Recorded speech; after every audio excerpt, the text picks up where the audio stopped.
बिस्मिल्लाहिर्रहमानिर्रहीम अस्सलाम वालेकुम नाज़रीन, मैं हूं मलिक शाह सिफ तारिक और आप देख रहे हैं एसपी न्यूज़ एचडी चैनल। बहुत शुक्रिया इस वीडियो को देखने के लिए, आपने अपना कीमती वक्त निकाला। आज की ये वीडियो इंतहाई अहम है। कुछ अहम खबरें जो आपके साथ शेयर करनी है, स्पेशली जो दो खबरें, एक रमल अली के हवाले से और दूसरी खबर रात के इमरान खान को बहुत बड़ा धचका लगा है कि जिसके बाद तहरीके इंसाफ बर्बाद हो चुकी है। रमल अली ने तो तहरीक इंसाफ को चीर के रख दिया है, लेकिन दूसरी तरफ इमरान खान की तहरीक इंसाफ बर्बाद हो चुकी है। और इस वक्त इमरान खान हाथ पांव तो मार रहे हैं, लेकिन उनके हाथ पांव या खान सब के पल्ले कुछ नहीं आने वाला। नाज़रीन, इसमें कोई शक नहीं है कि इमरान खान ने जो सियासत की है डंके की चोट पर की। इमरान खान साहब को मुल्क चलाने का पता नहीं है, लेकिन खान साहब का जो स्टाइल था, जो दबंग स्टाइल था, जो बदमाशी वाली सियासत थी कि जिस तरह अमेरिका की आंखों में आंखें डाल के बात करना, अक़वाम मुत्तहिदा में कलमा हक बुलंद करना, कश्मीरियों का मसला आलमी सतह पर लड़ना, नरेंद्र मोदी को आंखें दिखाना और भारत के अंदर घुसकर मारने की धमकी देने की जरूरत सिर्फ और सिर्फ इमरान खान के अंदर है, इसमें कोई शक नहीं है। लेकिन खान साहब ये बदमाशी की हदें, ये दलेरापन, ये दबंग अंदाज अपने मुल्क के अंदर चलाना शुरू हो चुके थे। जिस तरह फौज पाकिस्तान को उनके रस्ते के अंदर रोरे अटकाना, फौज पाकिस्तान को बदनाम करना, जो काम हमारा कभी दुश्मन किया करता था वो इमरान खान साहब करना शुरू हो चुके थे। जिसके बाद इमरान खान साहब ने जो अरूज की बुलंदियां देखी, अब वो जवाल की बुलंदियां बनना शुरू हो चुकी हैं, जवाल के निचले दर्जे बनना शुरू हो चुके हैं। और इमरान खान साहब की सियासत इस वक्त तबाही के आखिरी पन्ने के ऊपर जा पहुंची है, आखिरी दहाने के ऊपर जा पहुंची है। ऐसे लगता है कि जैसे राना सनाउल्लाह साहब या फिर मरियम नवाज साहिबा, नवाज शरीफ आखिरी हल्का सा धक्का देंगे तो खान साहब की सियासत और खान साहब खाई के अंदर गिर जाएंगे। ऐसी पोजीशन बन चुकी है। सारी डिटेल की तरफ जाने से पहले मैं आपसे गुजारिश करूंगा कि अगर आप हमारे चैनल पर पहली बार आए हैं और अभी तक सब्सक्राइब नहीं किया हुआ तो लाजमी से कर लीजिएगा, ताकि हमारी हर आने वाली अपडेट्स आप तक बर वक्त पहुंचती रहे। इसी तरह हमारा और आपका साथ यूं ही बरकरार रह सके।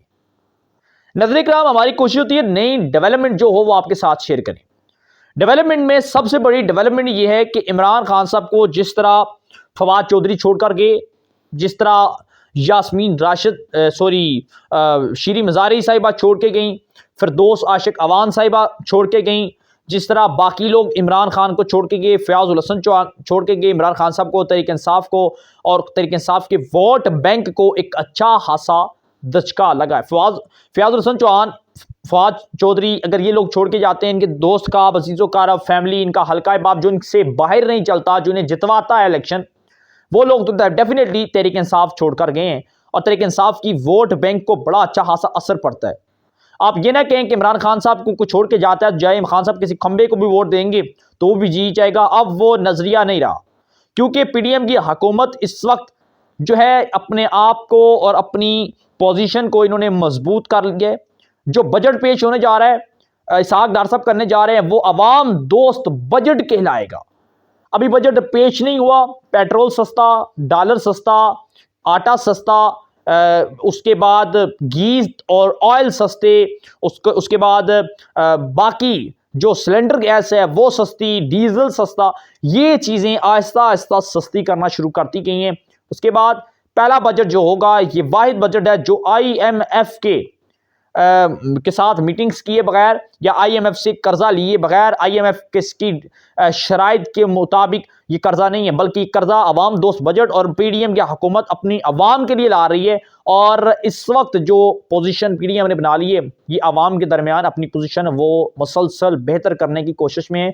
और इस वक्त मुल्क को वो रेड लाइन वाली पोजीशन से शहबाज शरीफ साहब एंड कंपनी एंड पीडीएम की गवर्नमेंट ये पाकिस्तान को रेड लाइन सूरत हाल से, ये खुदा न खासा डिफॉल्ट की सूरत हाल और रेपुटेशन से निकाल कर बाहर ले आए हैं। और इस वक्त मुकाबला इमरान खान साहब का और पीडीएम का सख्त है। ये ना कहें कि अवाम के दरमियान इमरान खान साहब की मकबूलियत बहुत ज़्यादा है, ऐसी बात नहीं है। जो काम अवाम के लिए होगा, जो लोग अवाम के लिए काम करेंगे, जो हुकूमती नुमाइंदगार अवाम के लिए काम करेंगे, अवाम डेफिनेटली उन्हें सपोर्ट करेगी। तो नाज़रीन, इस वक्त तहरीक इंसाफ रात के बर्बाद इस तरीक़ेकार से हुई कि एक तो रमल अली ने तहरीक इंसाफ को चीर के रख दिए। रमल अली पिंडी का ख्वाजा सरा, वो ख्वाजा सरा मुबैना तौर पर जिसे इमरान खान ने अपनी पार्टी फंड से लाखों करोड़ों रुपए दिए, वो ख्वाजा असरार रमल अली, जिसे मुबैना तौर पर सदर पाकिस्तान डॉक्टर आरफ अलवी का मामले खसूसी मुकर्रर किया गया। वो रमल अली जिसे मुबैना तौर पर इमरान खान साहब MP का टिकट दे चुके थे। ये जो अब इंतखाबात होने वाले थे 14 मई को, 15 मई को, इसमें इमरान खान साहब रमल अली को, ख्वाजा असरार को टिकट दे चुके थे। वो रमल अली मुबैना तौर पर इमरान खान और उनके दरमियान मुबैना नाज़िबा ताल्लुकात का भी इंकशाफ किया गया। और ये इंकशाफ मुबैना तौर पर, मैं मुबैना इस वजह से कह रहा हूं कि इनका हकाइक के साथ किसी हद तक ताल्लुक भी है। मुबैना तौर पर रिहाम खान साहिबा, इमरान खान साहब की साबका बीवी, ने रमल अली और इमरान खान साहब के ताल्लुकात के हवाले से भी गुफ्तगू की थी। रमल अली के हवाले से खबर ये अभी चल रही है कि उन्होंने तहरीक इंसाफ की रुकनीत से, मेंबरशिप से अलायदगी इख्तियार करने का ऐलान कर दिया है। रमल अली ने तहरीक इंसाफ को खैराबाद कह दिए, तहरीक इंसाफ छोड़ दिए, और इससे भी बड़ा अच्छा खासा वोट बैंक तहरीक इंसाफ का, ख्वाजा असराओं का, ट्रांसजेंडर जो हैं उनका, इस कम्युनिटी का भी वोट बैंक इमरान खान साहब से चला गया। ये लोग भी इमरान खान साहब के जलसे, जुलूसों, धरनों के अंदर निकलते थे। इमरान खान साहब की गिरफ्तारी पर अपने आप के कपड़े फाड़ कर अपना नंगा बदन जो है ये ऑन कैमरा दुनिया को दिखाते थे, एहतजाज करते थे। ऐसी भी सूरत हाल सामने आई है नाज़रीन, ऐसी भी सूरत हाल और सिचुएशन सामने आ चुकी है कि ख्वाजा असरार अपने कपड़े फाड़ के इमरान खान साहब के लिए एहतजाज करता है और अपना जिस्म दिखाता है, और ये एक पोजीशन बन चुकी है। रमल अली ने तहरीक इंसाफ को चीर दिया। बहुत बड़ा धचका लगा है यूथियों को, तहरीक इंसाफ में बहुत बड़ा धचका लगा है कि रमल अली, ख्वाजा असरार तहरीक इंसाफ को उन्होंने रिजाइन दे दिया है, छोड़ दिए। उसके बाद दूसरा धचका रात के इमरान खान साहब को यह लगा कि असद कैसर साहब और परवेज हटक साहब, ये दो शख्सियात जो हैं, ये तहरीक इंसाफ अभी छोड़ी तो नहीं है लेकिन छोड़ने वाले हैं, क्योंकि इन्हें गिरफ्तार कर लिया गया। खान साहब ने कह दिए, इमरान खान साहब ने ट्विटर पर, कि ये लोग भी तहरीक इंसाफ छोड़ने वाले हैं, इनके ऊपर दबाव डाला जा रहा है। तो अभी असद कैसर और खटक साहब तो वैसे भी उनकी अभी वो ताकत, वो जान नहीं रही, तकरीबन वो छोड़ देंगे, तो ये लोग भी तहरीक इंसाफ को छोड़ने वाले हैं। पर इजलाई साहब के वाले बड़ी ज़बरदस्त और मज़ेदार खबर ये है कि गिरफ्तार होने के बाद यूथी बड़े खुश हैं कि हम इनकी गिरफ्तारी की मजम्मत नहीं करेंगे, अच्छा है ये गिरफ्तार हो चुके हैं, क्योंकि इन्होंने वैसे तरीके इंसाफ छोड़नी थी, तो गिरफ्तार होकर छोड़ें तो ज़्यादा मज़ेदार है। तो ये लोग भी अब तहरीक इंसाफ छोड़ने वाले हैं, और इमरान खान साहब को बहुत बड़ा धचका लग चुका है कि आहिस्ता आहिस्ता करके 1 2 3 ये एक ऐसी सिस्टम चलना शुरू हो चुका है, ट्रैक के ऊपर चल रहा है कि एक एक करके लोग इमरान खान साहब को छोड़ के जा चुके हैं। काश अगर इमरान खान साहब इस मुल्क के अदम इस्तेहकाम का समझौता ना करते, काश अगर इमरान खान साहब अदारों के साथ टकराव ना करते, काश अगर इमरान खान साहब फ़ौज पाकिस्तान को नीचा दिखाने की कोशिश ना करते, काश अगर इमरान खान साहब अवाम की सियासत करते, अवाम के दुख दर्द की सियासत करते, अवाम की बेहतरी की, मुल्क की बेहतरी की सियासत करते, तो आज तहरीक इंसाफ का हमने एक ऐसा ख्वाब देखा था कि शायद तहरीक इंसाफ अगले 50 सालों के लिए भी इक़्तिदार के अंदर रह सकती थी। लेकिन इमरान खान साहब ने तहरीक इंसाफ को ऐसी कोई पट्टी के ऊपर ला खड़ा किया, ऐसा खान साहब को बुशरा ने को ख्वाब दिखाया कि खान साहब ने अपनी तो रही सी कसर भी निकाल दी और तहरीक इंसाफ का तो बुरकस निकाल के रख दिया कि अब लोग तहरीक इंसाफ में अपने रहना मजबूरी समझते हैं और आज़ाद होना बेहतर समझते हैं।